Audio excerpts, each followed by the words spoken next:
All right, mga kababayan, mga kaibigan, mga katokis at mga kapots. Welcome po muli dito sa Simply Talkies Vlog.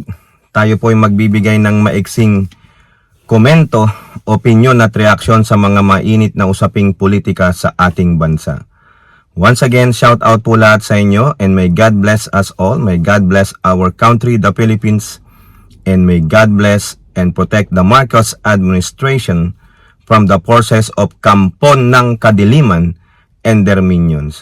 Pag-usapan natin mga kababayan, ito pong sinabi ng Department of Justice Secretary Crispin Boying Remulla dito po sa puganteng si Harry Roque na hanggang ngayon ay namamayagpag pa rin sa mga social media accounts niya, no?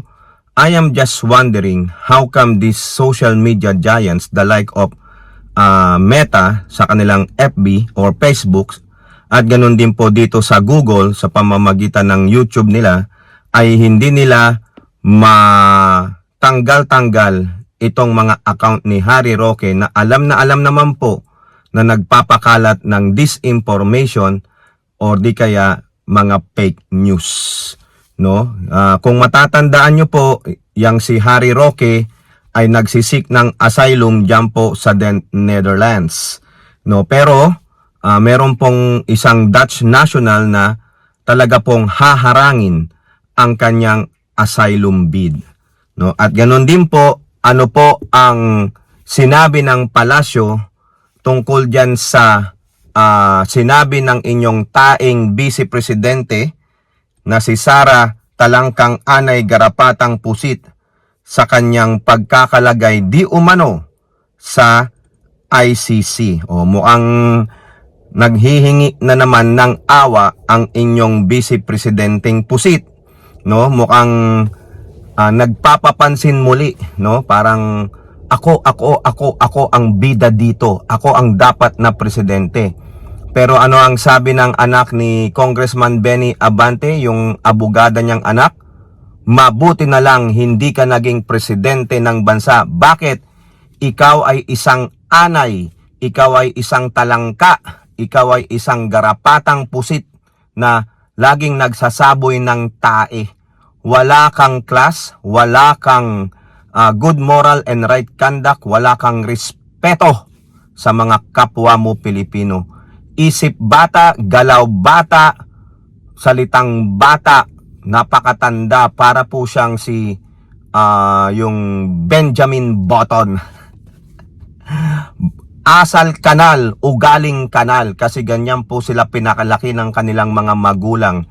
Mga asal kanal, burak na pag-uugali.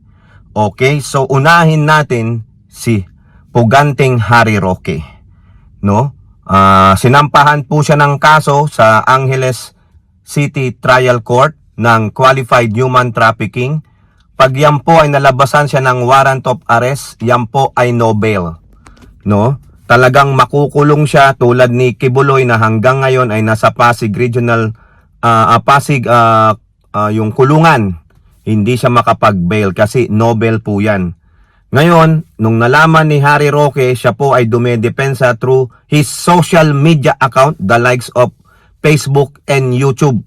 Sabi niya, nasaan ang element of human trafficking? Nasaan ang conspiracy? Doon po siya nagtatanggol sa korte ng social media pages niya or account niya, no? At gagamitin niya rin daw po yung sinabi ni Boying Remulla na haharangin ng gobyerno ang kanyang asylum bid sa the Netherlands. Ipapasa po ang warrant of arrest na once na matanggap ito ng DOJ.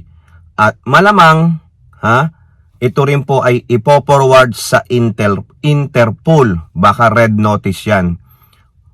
Ngayon, pag may warrant of arrest na, sana naman ang DFA kansilahin po ang kanyang pasaporte. May mga bali-balita, mga kababayan, na ito ay wala na sa the Netherlands. Mukhang pumunta na po ito ng Macau.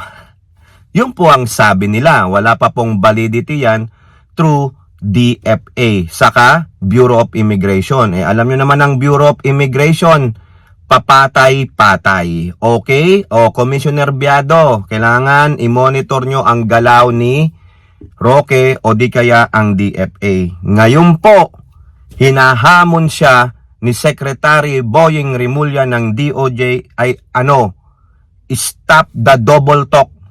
Rimulya dares Roque to face charges in PH. Oo nga, Roque, kung matapang ka, kung gusto mong depensahan ng sarili mo, kung yung sinasabi mo ito ay gawa-gawa lamang ng Marcos administration dahil ikaw ay isang Duterte supporter, kailangan mong harapin ang kaso mo, hindi dyan sa social media account mo.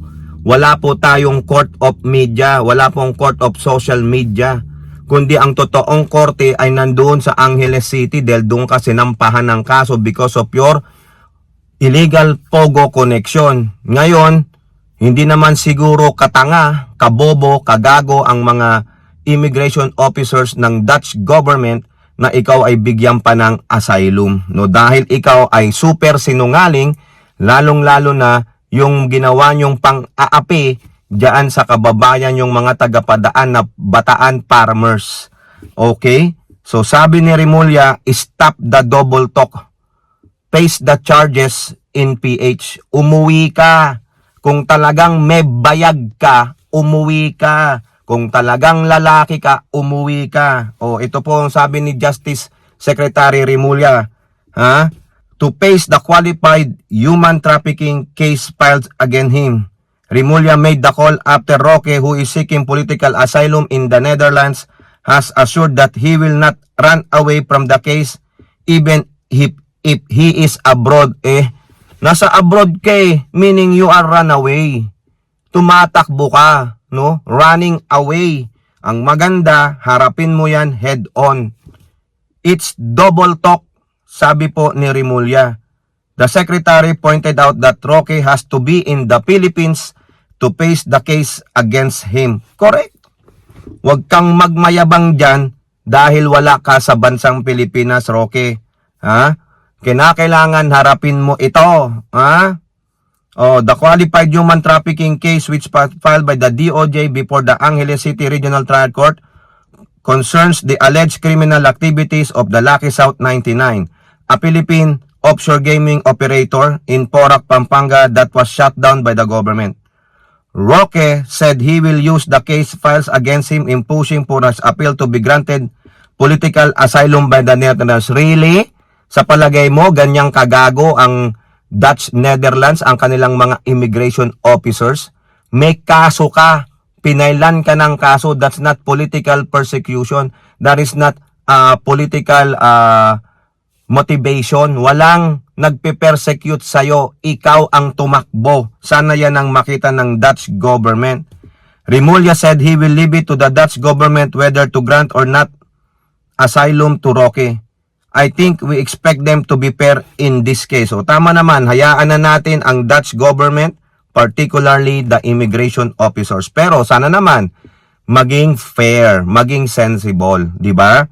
O now, pasok naman tayo dito mga kababayan sa sinabi ng palasyo tungkol dito sa pagmamayabang na naman, paghingi ng awa ng inyong taing Vice Presidente sa mamamayang Pilipino na siya po ay nasa listahan ng ICC. So sabi niya, nandun naman ako sa dulo. Ang pinaka nasa taas ay si Bato, si Bongo, si Danao at yung iba pa. Pero baka ilagay siya sa top priority. Sabi dito sa GMA News, Sara Duterte on ICC list. Palace says it has no info. Ano naman ang pakialam ng palasyo dyan sa pagdadaldal ni Pusit tungkol sa kanyang ICC? Ginagamit lang nila ang ICC para po sila ay mapag-usapan, mabigyang pansin kasi nga, eleksyon. Gamit na gamit nilang ICC, gamit na gamit nila sa digong. Kasi po, tinanong po siya dyan si Yusek Castro. Alam nyo na mamaya may papakita akong video sa inyo. Tingnan nyo ang savage na sagot ni Yusek Castro. Pero dito, idagdag natin ito. Ito po ang sabi. We're not dealing directly with the ICC. Kung mayroon pong katanungan patungkol po dyan, mas maganda po kung makikipag-usap sila sa ICC. Wala po tayong anumang impormasyon mula sa ICC, sabi po ni Yusek and Palace Press Officer Castro. Walang alam, walang info ang Malacanang. Kaya kung gusto nyong magtanong, tanungin nyo doon sa ICC. Di ba? Ayan. Nakakabanas po kasi yung tanong eh. Ang dami naman dapat tanungin, yan pa ang tinatanong. Hindi tanungin ano po ba ang mga proyekto ngayon ng administrasyong ito bago matapos ang 19th Congress. O kamusta naman ang pagbabagsak ng mga bigas na ibebenta sa 20 pesos per kilo. Ang tinatanong about Sara Duterte, too much exposure ang walang hiya. O ito pa, courtesy of Global Daily Mirror, pero ito po ay kinuha rin nila sa RTBM. Sana hindi tayo i-copyright ng Global Daily Mirror. Ito po mga kababayan, panoorin nyo sino yung nagtanong. Ito gustong magpasikat. Sabi po ni Vice President Sara Duterte sa isang interview sa kanya na siya ay kasama dun sa ICC list po ng mga may kaso doon kagaya ng kanyang ama. At ito po ay kinumpirma din ni Presidential Sister Senator Amy Marcos.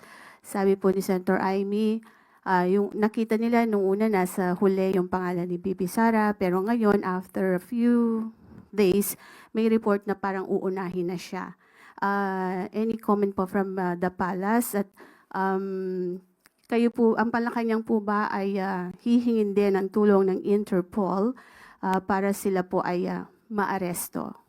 Sa kasalukuyan po, ang inyong katanungan ay very hypothetical. So wala po kaming masasabi patungkol po dyan.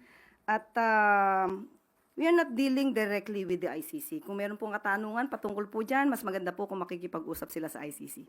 Wala po tayong anumang impormasyon mula sa ICC. So wala pong information ng government kung kasama sina BP Sara, Senator Bongo, Senator Bato de la Rosa, yung mga dating ilang police officials, nakasama po sila doon sa kaso against FPRRD. Kung saan po nakuha ng Vice Presidente ang kanilang mga impormasyon, mas mabuti po sana kung sa kanila kukunin. Dahil sa panahon po ngayon, wala po kami masasabi patungkol po dyan. Yan po mga kababayan. Alam nyo naman kung sino yung nagtatanong na reporter na yan. Yan po, alam natin, mukhang Yang reporter na yan mga kababayan, lahat ng tanong niya, it's all about the Dutertes. Wala na siyang ibang matanong, no? Parang ano ba itong reporter na ito? Nakakaasar ka ha? Sinabi na nga sa'yo, it's savage answer. Hypothetical. Pero iginigiit niya pa rin. Sinabi na nga, ito yung matigas ang ulo Hindi nakakaintindi. Walang alam na impormasyon ng Malacanang. So therefore, no? Yung sinasabi mo, yung tinatanong mo, that information does not even very important sa programa ng administrasyon. Problema ng Duterte yan, hindi natin problema yan. Yun ang pagkakaalam ko sa pagkaka-interpret ko Kung sinabi ng Vice Presidenteng tae yan, sa kanya yan. Pero ang Malacanang, ang Marcos administration, they are not concerned with it. Why we should be concerned with it? Does it concern national security? Hindi. Pangsariling problema ng Duterte yan. Problema ng taing Vice Presidente yan. Problema ni Bato yan. Problema ni Bongo yan.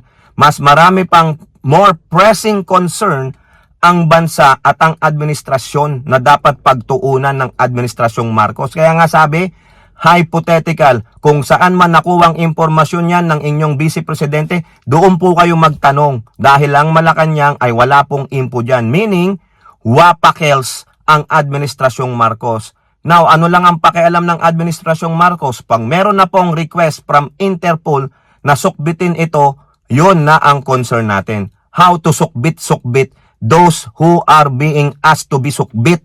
Ha? Naintindihan mo na reporter? Nang sisilo ka lang Ikaw, namumuro ka na No? Lahat ng tanong mo, mukhang in favor of the Dutertes. Gusto nyong siluhin si Yusek Castro. Matalino po yan. Ano ang sabi niya? Savage answer. Hypothetical. Kung gusto nyo pong malaman saan nakuha ng beeping tae yan, doon po kayo magtanong. Ibig sabihin, that question, that concern is immaterial, less important sa Marcos administration. Ang pinaka-importante ngayon sa Marcos administration ay paano tutulungan at isusulba, hindi naman permanently, ang mga problema ng bansa at ng mamayang Pilipino. Ganon sana ka-sensible ang tanong ninyo. O ano, kamusta na po ang mga proyekto ng administrasyong ito? Sa edukasyon, sa trabaho, ano pa? Imbis na i-amplify yung mga magagandang plano ng gobyernong ito sa bansang Pilipinas at sa mamamayang Pilipino, nakakonsentrate kayo sa iisang taeng vice presidente at mga mandarambong magnanakaw ng mga Duterte. O, di ba? O, grabe ang pagiging bias niyang reporter na iyan. Ano? Nakakaasar? Ayun po yung sa loobin ko. Yun yung nakikita ko sa kanya. Dahil tuwing magtatanong siya, it's all about the Dutertes. Nakakapikon ka na, ha? O, kayo po, ano pong inyong masasabi? Comment down below. And don't forget to like and share. Hope to see you on our next videos. Bye-bye. God bless.